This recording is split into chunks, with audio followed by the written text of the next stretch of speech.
Ես վերջերս եմ իմացել, անցած տարի եմ իմացել, որ Գյումրիում գտնվող Շիրակի երկրագիտական թանգարանում պահվում է մի խաչ, որը մեր ընտանիքի համար չափազանց կարևոր է։ Ուրեմն ինչպես մի շարք ընտանիքներ, որոնք հաստատվել են Ալեքսանդրապոլում, ուրեմն հին Գյումրիում թոքմաջաները եւս եկել են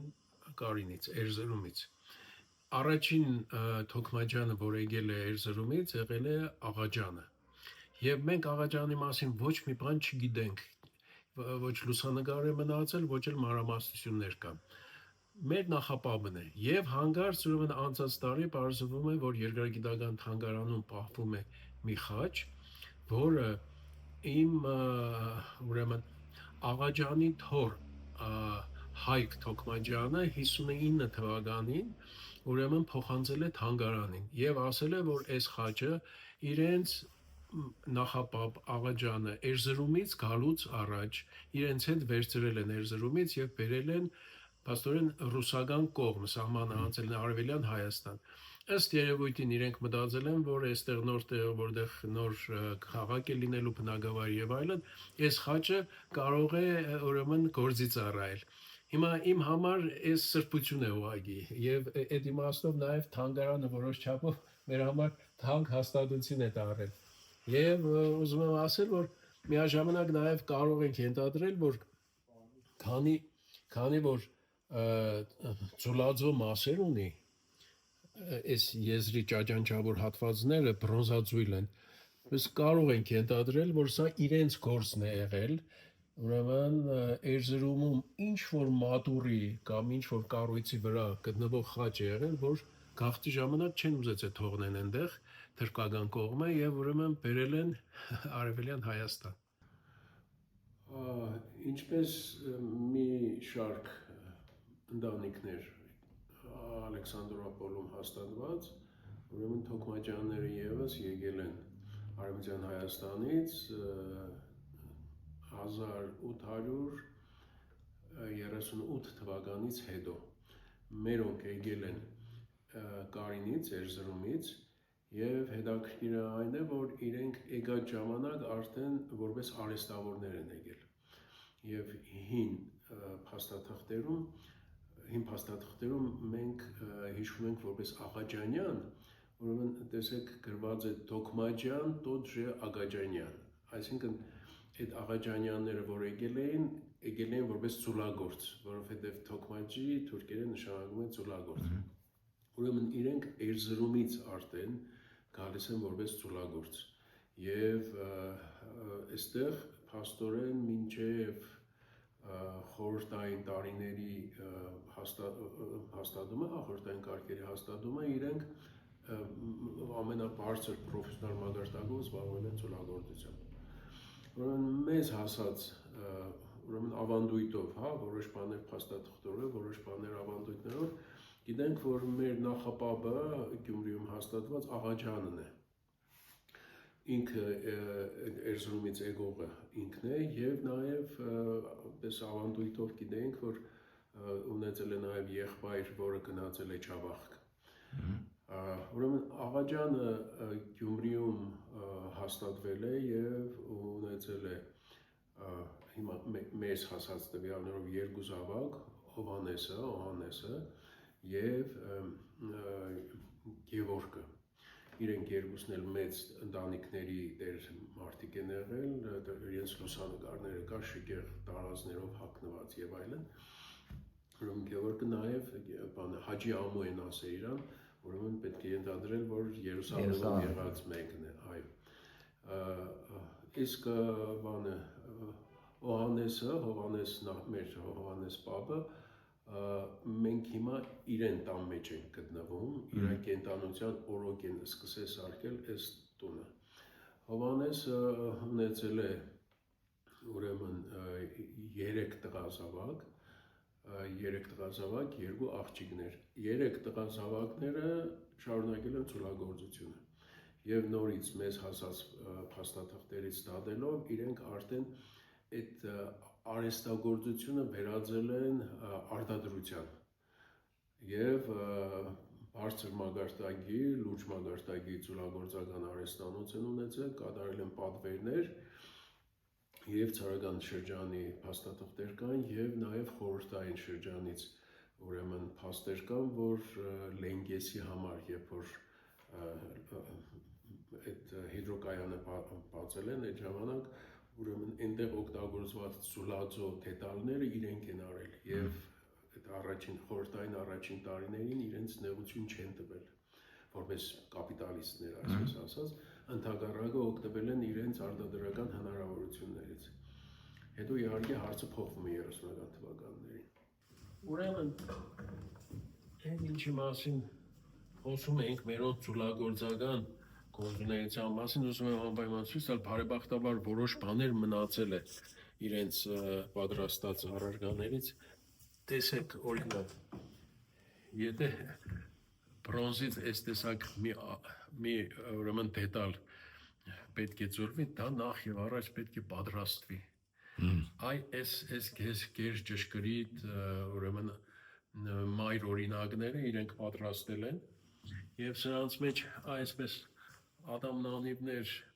որոնք նորից չեն կարող մոտավորապես լինել, անպայման պետք է ճշգրիտ լինեն։ Այս արդեն խորհրդային միության տարիներին, չէ՞, բաներ ասում։ Սրանց մեջ կան խորհրդային միության տարիներին եւ կան ավելի հին։ Տեսեք, այս բոլոր առարկաները նախ փայտից պատրաստվել են։ Փայտ է։ Փայտ է, սրանք բոլորը փայտ է, վրան ուրեմն հատուկ բան կա, 27 կա, որ վրայից քսվում է, զամաս։ Այսինքն պղինձը լցնում էին հենց այդ բաների մեջ, հա։ Չէ, սա սեղմվում է հողի մեջ։ Ահա։ Հանվում է, հետո այդ դադարության մեջ լցվում է հալած, այո։ Այս թոքմաջանների աշխատանքային գործիքներն են եղել։ Սրանք թոքմաջանների պատրաստած մայր օրինակներն են, որոնցից հետո իրանք ծուլել են մետաղը։ Տեսեք, իրանց գործերի մեջ նշանավոր են եղել այս օտամղիչները, այս արդեն ուրեմն ալյումինից ծուլվածն է։ Հիմա որ ասում եմ հողի մեջ, ասենք այս մի կդորը սեղմվում է, հետո մյուս կողմից է սեղմվում, հետո սա դուրս է հանվում, այդ երկու կողմերը դրվում են իրար վրա եւ դրա մեջ մետաղը լցվում է։ Այս բարեբախտաբար մնացած մեծ օրինակներից է։ Գիտեք խնդիրը որն է։ Խորհրդային տարիներին այդ ռեպրեսիա շրջանում ցանկալի չէր ունենալ ապացույցներ, որ դուք ժամանակին ունեցել եք գործարան, արտադրել եք, այդ պատճառով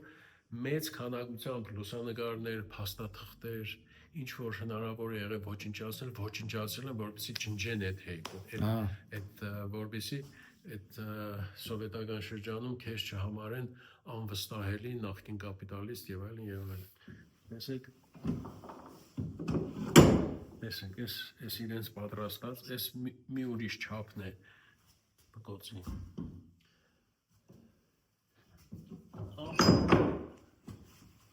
Ամենապարզ բանը, որ ժամանակին իշխորից բան էին անում։ Այս կոշիկի բան չէ։ Այո, տեսեք, այս կոշկակարի համար պատրաստված այս բանը որ կա, սա ունենալու համար նախ դու մի հատ պետք է փայտից տաշես, որպեսզի սա ծուլես եւ հետո օգտագործես մետաղ։ Այդ արդեն ծուլած տարբեր։ Այս ծուլածն է, այո։ Ուրեմն Օհանեսի 3 տղաներն են՝ Արմենագը, Հայկը եւ Օնիկը։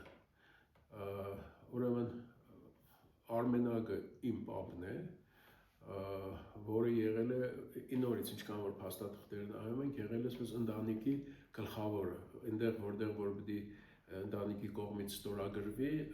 Արմենագի ստորագրությունն է նաև 3 եղբայրների փոխարեն։ Այսինքն Գերդաստանով են ապրել։ Այո, Գերդաստանով են ապրել, այս հողակտորը, որ իրենք առել են ցարական իշխանություններից, այդ հողակտորը կման փաստաթուղթը կա եւ որի վրա այս շենքը կառուցել են 3 եղբայրների համար, այդ Գյումրիում ընդունված էր, չէ, ընտանիքներով ապրել, տողերով, այսինքն մի մեծ բակ է, 3 տուն, 3 եղբայր իրար կողմ են, այո, երբ որ երեխաներ էին լինում, այդ նորից լուսանկարներում կա, բակը միասին էին մեծանում, 10-15 երեխա իրար հետ, այդպես, այդ Գյումրվա ավանդական մթնոլորտում, ուրեմն իրենց գործունեությունը շարունակած ընտանիք են, միաժամանակ նաև իրենց վրա կրել են այդ անցնող ժամանակների բոլոր դառնությունները եւ փորձությունները։ Այդ առումով ինչ որ հիշողություններ կան։ Նախ հիմա այդ երբ որ ընդհանրապես ռեպրեսիաները սկսվեցին եւ կուլակաթափության երևույթը թափառավ, այդ ժամանակ մերոնց ուրիշ աչքով են սկսել նայել եւ նախ խանութն են վերցրել, ուրեմն իրենց խանութ արհեստանոցը եղել է այսօրվա Արագած փողոցի վրա, եթե պատկերացնենք, որ այս Թումանյան փողոցը կտրում անցնում է Պապեդան, հա, եւ պես շարունակում է եկեղեցու հետևով, այդ հատվածում Արագածի հատվածում է եղել, որպես կանոն, ուրեմն արհեստավորները, այդ թվում նաեւ մերոնք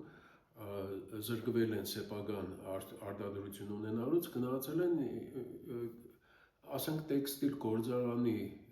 արհեստանոցում նորոգող վարպետ է դառնում, բարձր չէ, այդպես հիմնարկի արհեստավորական ինչ որ մի հատ արհեստանոցում աշխատում է, այդպես շարունակել են անել, պատերազմի, առաջին համաշխարհային պատերազմի ժամանակ որոշ բաներ կան մնացած, որ սեփական նախաձեռնության բաներ են արել, ալյումինից գդալներ են ցուլել, պակասություն է եղել, այո, հա, հետո նաև եւ պապս եւ եղբայրները մահճակալներ են սարքել, նորից անհրաժեշտություն է եղել, որոնց վրա փոքրիկ ցուլածո դետալներ կան, մինչեւ հիմա շրջանառության մեջ կա այդպիսի բաներ։ Այդպես, բայց 30-ականներին ուրեմն համապատասխան օրգանները եկել են եւ այսպես ասած կուլակաթափ են արել, ունեցվածքը տարել են եւ հետաքրքիրն է, որ ես չգիտեի այդ մասին, վերջերս իմացա, որ այդ տարած հարստության դիմացել, ուրեմն ստացական են գրել տվել, որ մենք Թոքմաջյան եղբայրներից այսքան բան տարանք։ Այսինքն ինչ ոսկեղեն,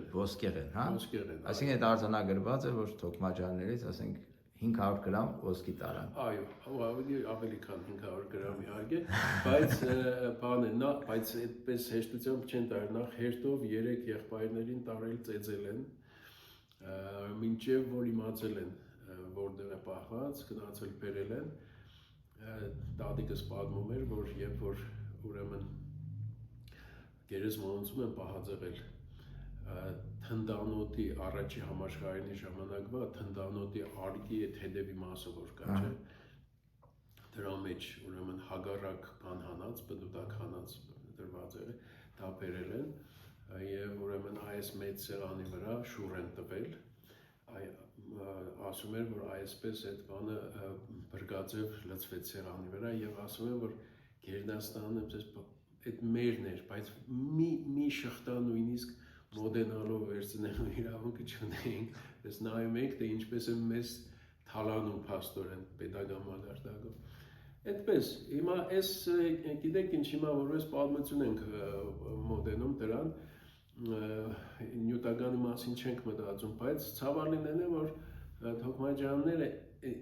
նյութական իմաստով այդ ամբողջ խորհրդային տարիներին խելքի չեկան այդ հարվածից հետո։ Եվ նաև արհեստ, արտադրություն, այդ բոլոր բաները գնացին հետին պլան եւ մեր հորեղբայրները, ազգականները ավելի արվեստ, գիտություն, ինժեներներ, պոլիտեխնիկ կրթություն, ուրեմն սա բլանկի հայրենը որն էր։ Այ մոռացա։ Հա։ Ուրեմն Թոքմաջյան Ձևաթուղթը, Ձևաթուղթը, Թոքմաջյան եղբայրների ձևաթուղթն է, դες Արմենակ Հայկ Հովհաննես Թոքմաջյաններ եղբայրներ Ալեքսանդրապոլ։ Սա էլ իրանց շահած մեդալներն են, իրենց արտադրությունների մեդալներն են, իմիջայլոց այստեղ կա նաև այդ մեդալը ստանալու բանը վկայաթուղթը։ Այս ընտանեկան Այս խմբանկարը մեր համար շատ կարևոր է, որովհետև այստեղ ուրեմն Օհանեսն է իր կյանքի վերջի տարիներին մեր եղսաբեր տատիկն է, իմ Արմենակ պապս է, Հայկը, Օնիգը եւ իրենց Վաղամերիկ Հրաչ եղբայրը։ Այս տունը կառուցողն է։ Այո, այս տունը կառուցողներն են, այո։ Այստեղ ուրեմն Այս Ճարտարապետի մասին։ Ճարտարապետն է, որի մասին դու ինձ տվյալներ ուղարկեցիր 1906 թվականին Գյումրիի որպես գլխավոր ճարտարապետ։ Ուրեմն ինքը իմ տատիկից, Սիրանուշ տատիկից հորեղբայրն է, որը երկար տարիներ զավակ չի ունեցել եւ տատիկից ինքն է պահել։ Իսկ այստեղ Հարություն Տեր Սարգսյանն է, տատիկից հայրն է, նշանավոր հոգևորական ծխական դպրոցների տեսուչ։ Այստեղ այս լուսանկարում Սիրանուշ տատիկից ընտանիքն է, Սիրանուշ Տեր Սարգսյանն է, ես էլ Հարություն Տեր Սարգսյանն է, նշանավոր հոգևորական Ալեքսանդրապոլում գործած Ավետ Գիսայանի վկայականի վրա իրեն ստորագրությունը կա։ Ավարտական Այո։ Այստեղ ուրեմն այստեղ մի լուսանկարում է։ Ուրեմն ես իմ խոսքի մեջ ասացի, որ Հաջի Ամոն ունեինք մեր Օհանես պապի եղբայրը։ Ուրեմն սա Սերոպն է, նշանավոր որպես Գյումրվա լուսանկարներից այս տեսակ բաներ մնացել են, չէ՞։ Սա ուրեմն Գևորի տղա Սերոպն է, իսկ այս Սերոպի տղա հաջորդ Գևորգ Թոքմաջյանը ուրեմն Արզնի բյուրեղապակու գործարանի հիմնադիրն է։ Ես իրեն տեսել եմ, հրաշալի մարդ, ժողովրդային Հայաստանի կառավարությունում աշխատած, ուրեմն այդպես ինքը կարողացավ մի ամբողջ գործարան հիմնադրել, իր հայրն է, Սերոպ։ Եթե նրա խոսելի մարդ չուն, բայց եթե օրինակ մեր արտադրական արկելքները չլինեին խորհրդային տարիներին, վստահ եմ, որ մերոնք ժամանակակից իմաստով ֆաբրիկա կունենային եւ մեր հայրենիքին այդ ձևով օգտակար կլինեին։ Բարդ Թոքմաջյան, սերունդների մասին դուք օրինակ ազգագրագի հետ նկարիչ, չէ՞ նաեւ, էլի կան նկարիչներ, քանդակագործներ, այսինքն այդ ինչ ինստիտուցիոնալ հիշողությամբ է, հիմա ինչով են զբաղվում իրենք ու ասենք այդ ինստիտուցիոնալ հիշողության դերը ինչքանով է այդտեղ կարևորվում։ Շատ բան սիրով շատ հաճելի բան է իմ համար այդ մասին խոսելը, որովհետև իսկապես օրինակ իմ Արմենակ պապս, որ ունեցել է 4 տղա եւ մի աղջիկ, 4 տղաներից իմ ճելուց 3-ը երկրորդ համաշխարհային մասնակցել են։ Մի հորեղբայրս Լևոնը ուրեմն չի վերադարձել պատերազմից, իսկ մյուսները վերադարձել են եւ իրենց մեջ պետք է հիշեմ Տիգրան Թոքմաջյանին, Տիգրան Հապարը մեր նկարչության իմաստով նաև մեր նահապետն է, այսինքն մեր ընտանիքի առաջին նկարիչն է, որ այդպես ասում են, որ 14 տարեկան Գյումրիից գնաց Երևան եւ մնաց այնտեղ, չնայած որ միշտ կապ եղել է Գյումրիի հետ, իր կապվածությունը մշտապես զգացվել է, այս դիմանկարը իր երիտասարդության դիմանկարն է, Տիգրան Հոպարի, ուրեմն կողքը Արմենակ պապիս դիմանկարն է, այո, հորեղբայրս ինքը շատ հետաքրքիր մարդ էր եւ մեր ձևավորման որպես գաղափարական կամ ինչ ասեմ, որպես մարդ ձևավորվելու մեջ Տիգրան հորեղբայրս մեծ դեր է ունեցել, ինքը երկար ժամանակ մանկավարժական ինստիտուտում դաս էր տալիս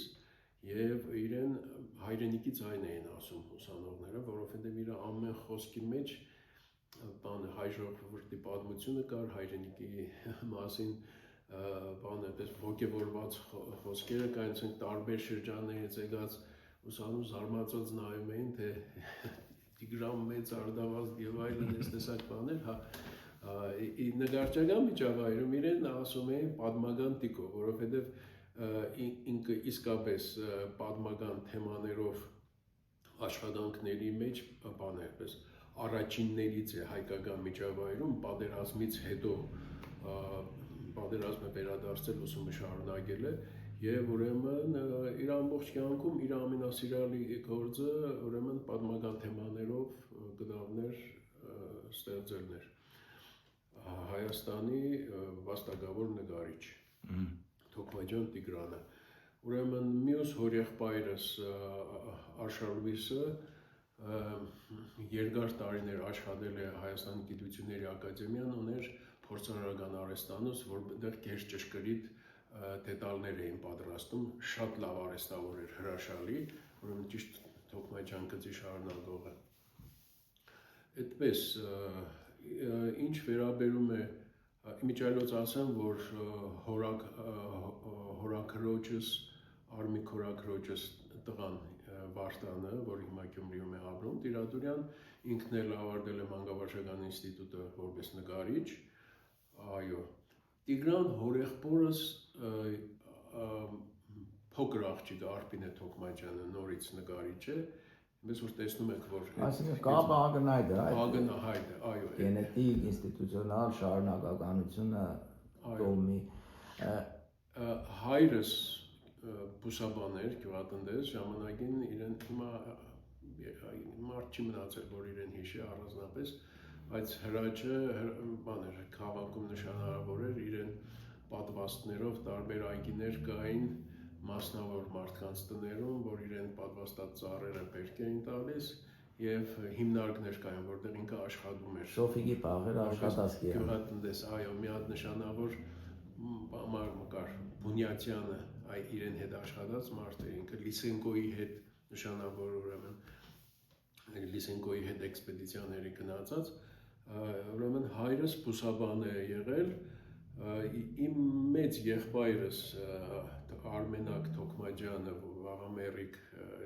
ճարտարապետական կրթություն ուներ, ինքն էլ սիրում էր նկարել եւ ուրեմն իրենից էլ բավական գեղանկարներ են պահպանվել, ես հաստորեն ուրեմն փոքրն եմ, որ Էլի նկարիչ Տերլեմեզյան ուսումնարան Մանկավարժական ինստիտուտ, այդպես։ Բայց ավելի շատ ազգագրագետ։ Այդ ազգագրագետությունը հիմա դուք այդպես ընձ է ավելի գիտեք, որովհետև բայց ազգագրությունը ավելի շատ կապված էր Սիրիայում աշխատելու հետ կապված, որովհետև ես որ հիմա միշտ էլ ինձ հետաքրքրել է մեր ազգային մշակույթը, ժողովրդական արվեստը, բայց մոտիկից առնչվել եղել էր, բայց զբաղվելու անհրաժեշտություն չէր եղել, ես որ գնացի Հալեբ եւ տեսա թե այնտեղ ինչ հսկայական ժառանգություն կա կուտակված տներում, հայկական, Կիլիգիայից տեղահանված հայության ցեղասպանությունից հետո սովորաբար որոշ շրջաններից եկել են դեպի Արևելյան Հայաստան ցեղասպանության ժամանակ, բայց օրինակ Կիլիգիայի հատվածը իջել են դեպի Սիրիա, ամենամոտ ապահով շրջանը Սիրիան է։ Եվ իրենց մոտ այդ 100-ամյա ավանդույթները մնացած եւ ցեղագործանելու եւ պղնձագործության եւ այլն դա ստիպեց զբաղվել, որովհետեւ ես միշտ մտածել եմ, որ ամեն ոլորտ իրեն մասնագետ ունի, մա դու քիթդ ինչ ես մտցնելու ուրիշ տեղեր, բայց երբ որ դու տեսնում ես, որ չգնահատված կամ թերի գնահատված մի չափազանց կարևոր արժեքավոր ոլորտ, ինչպիսին ասեղնագործությունն է, ինչպիսին այդ կոպածո պղնձագործությունն է, այդ բոլորը եւ ի պատիվ այդ մարդկանց տասնամյակներ հաղթահարելով եկել հասել են մեր գրեթե մի ամբողջ 100 տարի։ Այդ դա ստիպեց զբաղվել ազգագրությամբ, հիմա իհարկե դա միշտ եղել է մի քիչ նկարելու հաշվին, որովհետև ժամանակ պահանջող տարիների աշխատանք, ամեն մի հրատարակություն մի քանի տարվա բան է պահանջում աշխատանք եւ նաեւ այդ հարցն էլ կար, որ օրինակ եթե հիմա Հայաստանում մի թեմա ուսումնասիրում ես, դու գնում ես թանգարան, հավաքված նյութը կարող ես վերցնել եւ ուսումնասիրել։ Այնտեղ միաժամանակ եւ հավաքչական աշխատանք կար, եւ ուսումնասիրական աշխատանք կար։ Եվ հիմա չեմ ափսոսում իհարկե, բացարձակ, որովհետեւ այս սիրիական պատերազմը մանավանդ ցույց տվեց, որ մենք նախախնամությամբ վերջին պահին պատերազմից առաջ հնարավորություն ունեցանք հազարավոր ձեռագործներ լուսանկարել,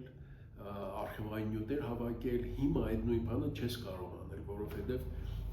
այդ հրաշալի գաղութը ցիրուցան եղավ աշխարհով մեկ, բազմաթիվ ժառանգություններ կորավ ըստ մի զգալի մասով կորավ կամ նույնիսկ եթե կորավ ավելի դժվար հասանելի դառավ, եթե կանադա կամ ավստրալիա են տարել դրանք ոնց է ցերկցելու կամ լուսանկարելու։ Այս բուսաբան հայրս է Թոքմաջյան Հրաչը, սա եղբայրս է Ճարտարապետ Արմենակ Թոքմաջյանը։ Այս վերևի այդ պղնձե գործերը, որ դուք տեսնում եք բոլորը ձեռով կոպածո աշխատանքները,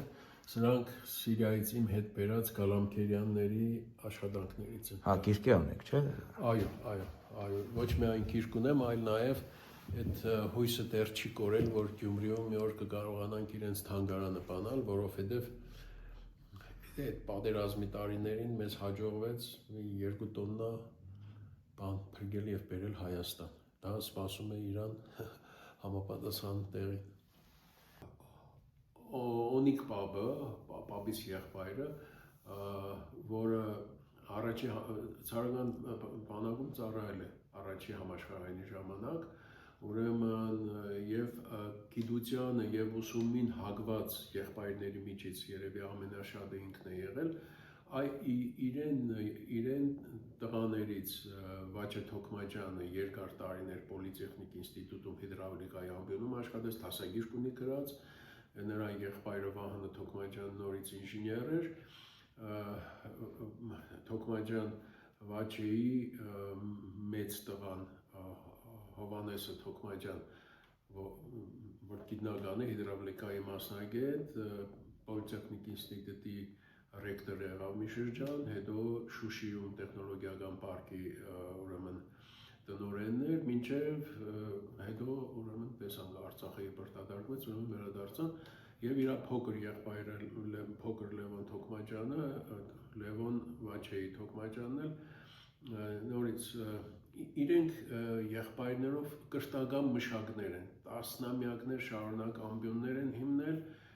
եւ հիմա էլ Լևոնը ուրեմն Պոլիտեխնիկ ինստիտուտում դիզայն է անում Երևանում, այո։ Գյումրիում պարոն Թոքմաջյան կան հիմա մետրոպոլյան բան չէ, մետրոպոլյան Երևանը տարել է, հաղթել է այսպես ասած, ուրեմն հիմա մյուս հորս հորեղբոր աղջիկը Հեղինեն Թոքմաջյանն է, որ այս բակում ապրում է, իրեն եղբայրը Ռուսաստանում է, իրեն հորեղբոր տղան Հայկ Թոքմաջյանի Անտոնիևը Ռուսաստանում, այսինքն այստեղ տղայի գծով շարունակող չկա, բայց մի հետաքրքիր բան ասում, որ այ Հեղինեի հայրը Հենրիկը Թոքմաջյան, իրեն երևի դեռ հիշողներ կան, ինքը անկախությունից հետո իրեն գարաժի մի անկյունում ծուլագործական մաս էր դասավորել, հարմարություններ եւ պղնձից եւ ալյումինից ծուլագործական աշխատանք տանում էր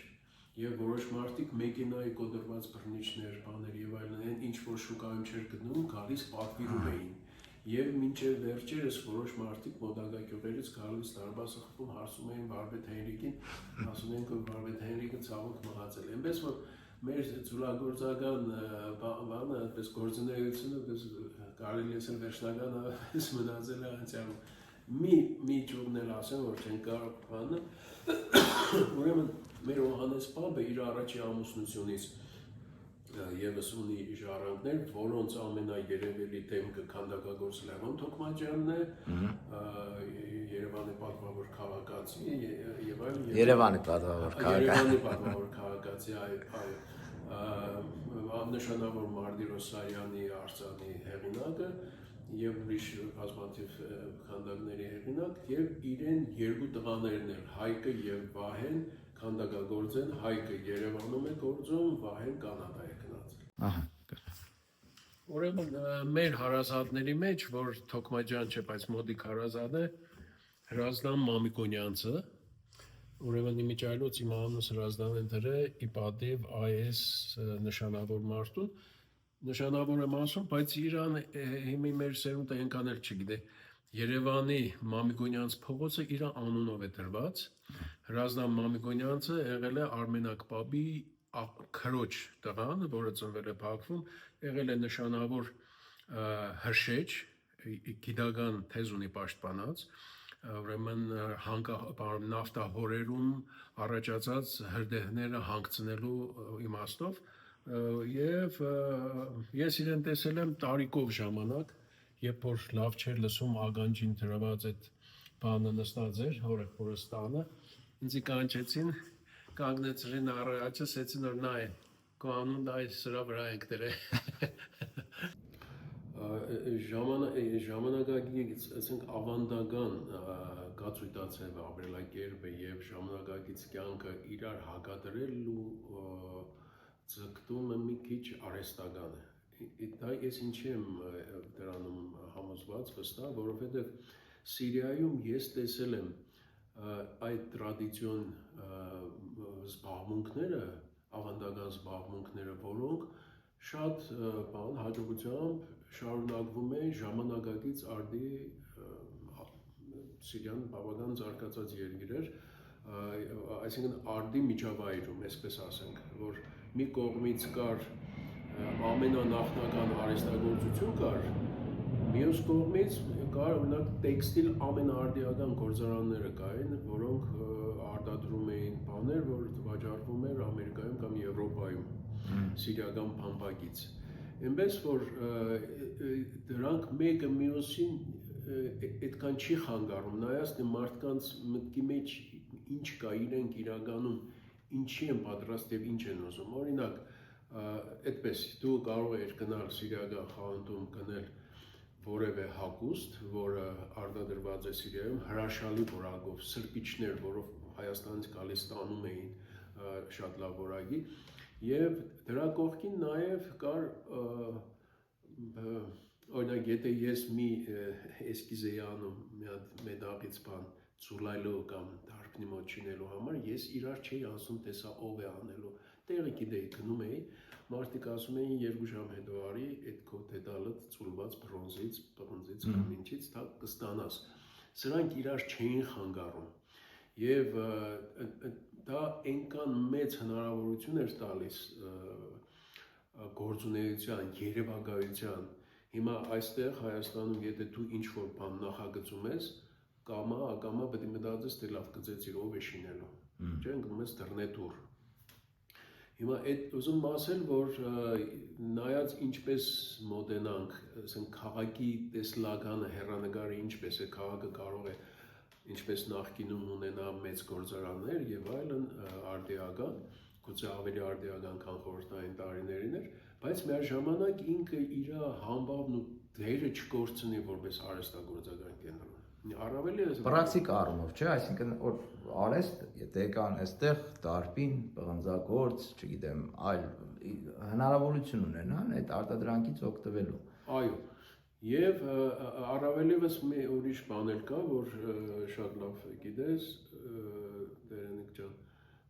բանը, որ դու հավակնում ես արհեստագործական քաղաք լինելու, այդ որպես բրենդ, որպես ներկայանալի մի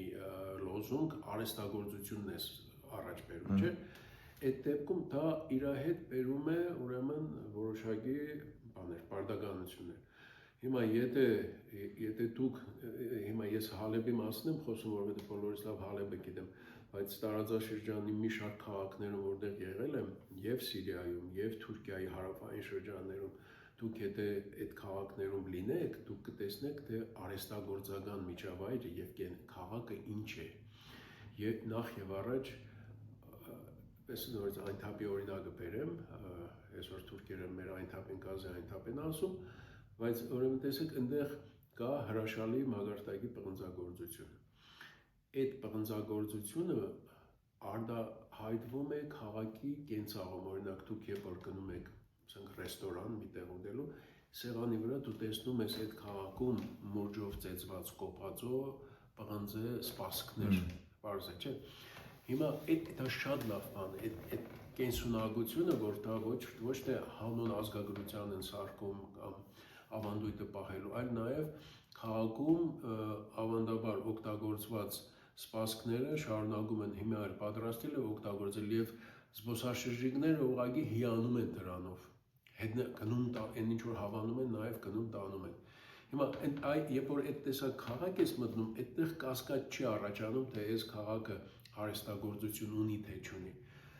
Թաղամասեր, շուկա, չէ՞, այդպես որ մտնում ես։ Այո, շուկան որ մտնում ես մի 200 պղնձագործ կա, մի 60-70 խանութ կա, ամեն խանութի մեջ ասենք վարպետը, արհեստավորները, խալֆեները իրենց այդ ամբողջ խմբով, գիտես, որ մեկը բան է, սուրճ է, ու մյուսը բացում, չգիտեմ, փոքր 10-12 տարեկան երեխեքից, մինչև այն մեր վարպետը, որ խանութի մի ծայրին նստած է, բանը, այդ Այսինքն հին Ալեքսանդրապոլի նման մոտավորապես։ Ճիշտ։ Այդ բոլորը հիմա կա։ Հիմա ուզում ասել, որ նայած թե հարցին ինչպես ենք մոտենում։ Հիմա եթե մենք Գյումրի, մենք խոսելու ենք, ինչ մենք մի քիչ առաջ խոսեցինք Գյումրի արհեստագործական անցյալի մասին, դա ուրիշ հարց է, կարող ես խոսել, բայց եթե դու ուզում ես ներկայանալ որպես արհեստագործական կենտրոն, այնպես կոպիտ ասած, դու դրա ապացույցները պետք է ունենաս հենց հիմա։ Եվ դրանք պետք է լինեն ոչ թե հատուկ են երևույթներով, օրինակ ուրիշ անգամներ եղել է քննարկումներ են եղել, օրինակ պղնձագործության Գյումրիի պղնձագործության մասին խոսել ենք որոշ հանձնախմբերի մեջ քննարկումներ են եղել, մանրամասները չասեմ, բայց օրինակ չի կարող լինել ասենք մի կամ երկու պղնձագործի ներկայությամբ դա քաղաքի դեմքը Պարզ է, չէ, դա բացառություն է։ Աստված այդ վարպետներին երկար կյանք տա, որ այդ դեմքը գոնե մի քիչ բարձերես անեն։ Հիմա ես եթե որ մտնում եմ Գյումրի եւ գիտեմ մի շատ լավ վարպետ է գնում եմ իր մոտ, դա մի բան է, դա բացառություն է։ Իսկ երբ որ գնում եմ այնտեղ եւ մտնում եմ շուկա, որտեղ 200 արհեստավոր կա, դրանց բացարձակապես ուրիշ ծանրության երևույթներ են, բարձ է, չէ։ Հիմա այդ ձևով ուրեմն պետք է ջանք հապել նպատակաուղղված, ծրագրված, որովհետեւ Գյումրին վերադարձնի իր արհեստագործական համբավը նախկին ինչ ունեցել է նախկինում, մանավանդ որ նորից եմ ասում, սա ոչ թե բարի ցանկություն է, այլ որոշ տեղեր անհրաժեշտություն։ Ես հիշում եմ, որ երբ որ ես Հալեբում էի, Մայր Աթորից մի հոգևորական բարեկամ եկավ եւ մենք այնտեղ պատրաստել տվեցինք ջրօրհնեկի թասեր, կաթսաներ, խնգամաններ, այսինքն բաներ, որոնք պետք էին մեր եկեղեցուն։ Այսինքն այստեղ էլ մենք կարող ենք պատրաստել։ Հարց, ինչու դա չպետք է մենք կարողանայինք այստեղ անել։ Այստեղ մենք մաքսիմումը կամ ունենք շատ մի քանի շատ լավ վարպետ ամբողջ Հայաստանի չափանիշով եմ ասում, որ ասենք կարող է Մայրաթորի հատուկ պատվերներ անել որպես արվեստագետ, բարձ է, չէ, բայց որ օրինակ լինի մի շուկա, որտեղ դու գնում չափերը տալիս ես մարդը 15 օր հետո քեզ 20 հատ մուրժով ծեծված կաթսան տալիս է։ Կամ աթոռ, կամ չգիտեմ, ասենք, հազար ու մի բան կա, էլի կենցաղում օգտագործվող։ Այո, մենք այդ բանը չունենք, դրա մասին անպայման պետք է մտածել, ուզում ասել, որ նաև դրանով կարելի է փող աշխատել, օրինակ հիմա մեր դարբինները, ես մի քանիսին Հայաստան Գյումրիում ճանաչում եմ հրաշալի մարդիկ եւ իրենց գործը տեսել եմ, իրենք բացառիկ վարպետություն ունեն, բաներ, որ ասենք երբ որ մի էսկիզը տալիս, ես իրենք չեն ասում չի լինի, իրենք դա անում են։ Հետո է զարմանում ոնց կարողացան անել, բայց անում են։ Հիմա բայց օրինակի համար, երբ որ քաղաքի կենտրոնում, ասենք ամբողջ քաղաքը չասենք կոնե արկելոցում դու պտտվում ես եւ տեսնում ես թե ինչքան անճաշակ երկաթի գործ կա, լուսամուտների, դարբասների եւ այլն, չես հասկանում, այս քաղաքը վարպետ ունի թե չունի, ուրեմն պետք է այնպես անել, որ քաղաքի արտաքինը արտացոլի այդ վարպետների գոյությունը։ Դրա մեջ կազմակերպական մաս կա, որ ես կարծում եմ, որ կարելի է անել, մանավանդ որ եթե դրան նաև ուրիշ տեսակետից նայենք, եթե քաղաքը անընդհատ աճից ծախից եկող տարերային փոփոխությունների ենթարկվի, ինքը նաև իրեն հմայքը կգործնի, չէ՞ որ օրինակ ես կարող է ասենք իմ տունս հնարավորինս պահպանեմ իրեն նախնական վիճակով, Գյումրվա վիճակով, բայց եթե իմ կողքից տունը անում է մի ուրիշ բան, ինքը ընդհանուր մթնոլորտը այսպես տալիս փչացում։ Առավելևս Գումայրի արգելոցի տարածքում։ Այնպես որ մի հատ ընդհանուր պատասխանատվության հարց կա, եւ այդ ընդհանուր պատասխանատվության մեջ մեր արհեստավորները, վարպետները ամեն կերպ կարող են մասնակցել, իրենց պետք է քաջալերել, օգնել, դրան Այսինքն այդ պոտենցիալը կա, որ մարդիկ աշխատան, դրանով ոչ թե տուրիզմ զբաղեցնեն, այլ կոնկրետ քաղաքում տուն պահեն։ Ընտանիք պահեն։ Այնպես որ այդ բոլորը կա, ինձ թվում է ուղղակի մի քիչ ավելի ուշադրություն է պետք դարձնել։ Այս տունը իհարկե փորձել ենք վերանորոգել այնպես, որպեսզի կարողանանք ապրելու միջավայր լինի։ Բայց նաև իմ խնդիրն է եղել հնարավորինս պահպանել այն բոլոր բաները, ինչը որ հնարավոր է պահպանել։ Այդ պահպանված բաներից հետաքրքիր ուրեմն անկյուններից մեկը թուրն է, որը Հովհաննես պապի ժամանակվանից գոյություն ունի եւ չգիտեմ օրինակ Գյումրիի ուրիշ տներում սա մնացել է թե չէ, բայց պաշտպանելու համար է սա նախատեսված, ուրեմն թուրը օրիգինալն է, իսկականն է։ Նույնիսկ կողբենքը ինքը մինչև հիմի անխապան աշխատում է, բանալին ես մինչև հիմա սա է կրբանս, երբ որ տուրը բացում փակում է, եւ դրանից բացի նաեւ այս տեսակ մի հատ հնարավորություն է եղել, որ այս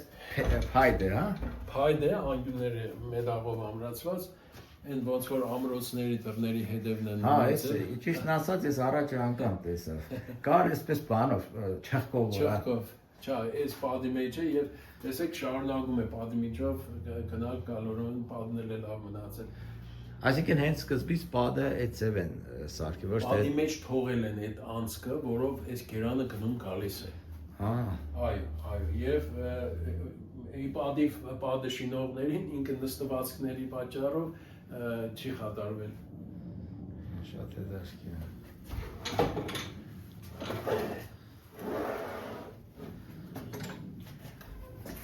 Այսպես։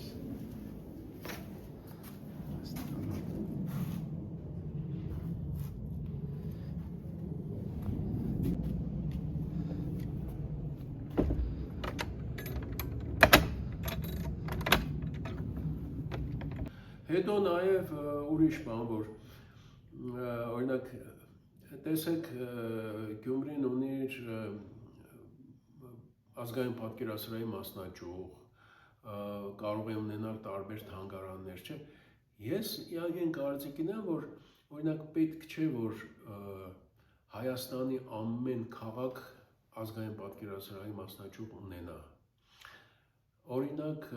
Գյումրին, եթե նորից ինքը այդպես վերնագիրը դրել են արհեստագործական քաղաք, օրինակ Գյումրին կարող էր ունենալ արհեստին վերաբերող թանգարաններ,